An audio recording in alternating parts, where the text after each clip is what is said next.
이 시간 생명의 삶 5월 6일자 본문의 말씀을 가지고 대속의 이유를 아는 백성, 사랑으로 인도하시는 주님이라는 제목으로 하나님의 말씀 전하겠습니다. 이스라엘이 출애굽을 하는 데 있어서 그들의 공로가 있는가를 생각해 볼 때 아무것도 없었습니다. 그들의 신분은 430년 동안 노예에 불과했고, 오히려 모세와 아론 때문에 노역이 더 가중되자 너희 때문에 우리가 죽게 되었다라고 원망했던 사람들이었습니다. 물을 피로 바꾸기 위해서 자신의 피를 한 방울도 흘리지 않았고, 개구리가 땅으로 올라오고 티끌이 이가 되었을 때 이스라엘 백성들은 애굽 사람들과 똑같이 괴로워했고 두려워 떨었습니다. 그 외의 모든 재앙도 마찬가지입니다. 출애굽을 하는 데 있어서 그들은 어떤 공로도 내세울 수 없었습니다.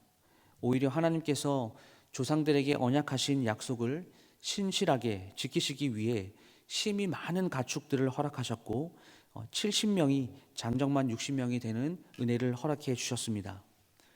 이스라엘이 한 것이라고는 그저 믿은 것뿐이었습니다.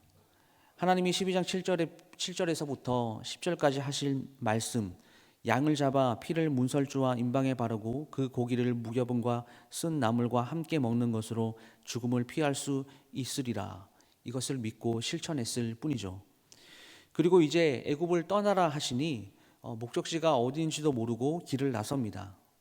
하지만 이러한 오합지졸과 같은 이스라엘 백성들, 하나님께서는 그 말씀을 순종하고 그 말씀을 실천했다라는 그 사실 하나만으로 이스라엘을 하나님의 군대라고 부르십니다. 장정만 60만 명이나 되었는데 너희들은 지금껏 무엇을 했냐라고 꾸짖지 않으셨습니다. 우리가 종종 하나님의 군대로서 어떠한 거창한 일을 해야 한다라는 그런 부담감이 있는데, 사실 하나님께서 요구하시는 삶은 굉장히 단순하고 소박합니다. 우리가 이 사실을 날마다 상기하며 나아갈 때에 교만하지 않고 겸손을 배우고 유지할 수 있는 것이죠. 오늘 본문 11절부터 16절까지 말씀을 보시게 되면, 가나안 사람의 땅에 들어가면 태에서 처음 난 것을 다 구별해 여호와 하나님께 돌리라라는 하나님의 명령이 기록되어 있습니다. 여러분, 10가지 재앙 중에 마지막 재앙이 무엇인지 아시죠? 장자의 죽음입니다. 당시 사회에서 장자는 가문을 이어나갈 그런 사람으로 여겨졌습니다. 그런 이스라엘 장자들에게 하나님 앞에서 가축의 처음 난 것들을 이렇게 제물로 드림을 보여주는 것, 이것은 무엇을 교육하고자 하는 것일까요? 너희들도 원래는 죽어야 하는 사람들인데 어린 양의 피로 말미암아 죽지 않고 새 생명을 얻은 하나님께 바쳐진 너희들은 하나님의 사람이다, 이것을 교육하기 위해서입니다. 일종의 신앙 교육이라고 할 수가 있습니다. 사랑하는 여러분, 부모가 자녀에게 진정으로 주어야 하는 것은 집도 자동차도 화려한 결혼식도 직장도 이런 것들이 아니라 바로 믿음을 전수해야 합니다. 하나님을 사랑하고 하나님 앞에서 거룩하고 경건한 삶의 모습을 보여주는 것, 그래야 해서 하나님이 살아계시다라는 것을 삶으로 교육하고 삶 속에서도 하나님을 예배하는 그런 신앙을 전수해야 하는 것입니다. 이어지는 17절부터 22절까지의 말씀은 하나님께서 이스라엘 백성들에게 베푸신 은혜가 세 가지로 나타남을 볼 수 있습니다.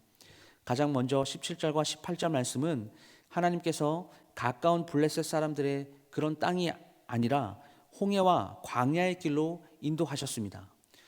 다시 말해서 전쟁을 치르지 않게 하셨다라는 것입니다. 마음을 지켜주기 위해서입니다. 이것이 첫 번째 은혜입니다. 다음으로 요셉의 유언을 성취하시는 그런 은혜입니다. 여기서 우리가 궁금한 것이 있습니다. 요셉이 맹세하게 한 이 사실은 이미 350년이라고 하는 그 세월이 지난 후였습니다. 3년도 길고 30년도 긴 시간인데 이 자그마치 이런 오래된 이런 시간이다라는 것이죠. 요셉의 맹세를 후대 사람인 모세가 기억하고 있었다라는 것이 너무나 놀랍습니다. 지금 출애굽을 하면서 가장 중요한 일은 그 이스라엘 백성들 한 사람도 빠짐없이 모두 나가게 하는 일일 것입니다.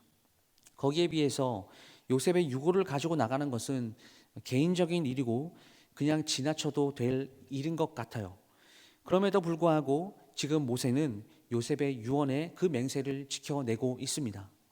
무엇입니까? 하나님께서는 한 개인의 이 세세한 아픔과 맹세의 사건까지도 깊은 관심으로 인도하신다라는 사실입니다. 마지막으로 20절부터 22절까지 구름 기둥과 불 기둥이 떠나지 않게 하시는 은혜를 베푸십니다. 더운 날 그늘을 찾는 사람들에게 이 구름 기둥은 큰 시원함을 주었고 백성들이 무엇을 하는지 보이지 않게 가려주는 안전 장치 역할을 했습니다. 하지만 동시에 구름은 하나님의 임재와 말씀의 통로였습니다. 무엇보다도 편의를 제공하고 편했지만 다가갈수록 무릎을 꿇을 수밖에 없는 그 위험과 그 신비가 있었습니다. 추운 밤 불은 따뜻하게 해주었고 우리가 어느 방향으로 나아가야 할지를 비추어 주었으며 짐승과 다른 민족으로부터 이스라엘 백성을 보호해주는 그런 보호자 역할을 했습니다. 그렇다고 이 불을 쉽게 여기게 되면 또한 이 불에 상처를 입게 됩니다.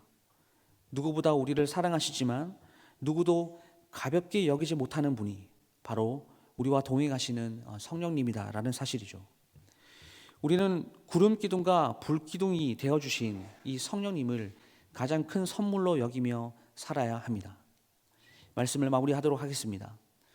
하나님은 이스라엘 백성들을 사랑하셨습니다. 그 사랑으로 하나님께서는 은혜를 허락하셨습니다. 어떤 은혜입니까? 첫 번째, 10번째 재앙으로 모든 초태생이 다 죽어야 함에도 어린 양을 대속으로 이스라엘의 모든 장자들은 그 죽음을 면하게 하시고 끝내 출애굽을 시켜주신 은혜입니다. 또한 본격적으로 시작된 광야의 생활 가운데서 전쟁을 치르지 않도록 길을 돌려주셨고 구름 기둥과 불 기둥으로 이스라엘 백성들이 광야에서 안전하게 지낼 수 있도록 지키시고 보호하신 것이 은혜입니다. 사랑하는 성도 여러분, 우리도 본래 선민은 아니었지만 그리스도인이 된 우리의 그 배후에는 하나님의 은혜가 있었음을 고백합니다. 어린 양이신 그 예수 그리스도의 대속의 죽음으로 말미암아 우리도 이스라엘 백성들과 동일하게 죄의 속박에서 벗어나고 구원을 선물로 받아 하나님의 상속자로 살아갈 수 있게 해주신 것입니다. 이것이 우리에게는 가장 큰 복입니다. 복 중에 복이죠.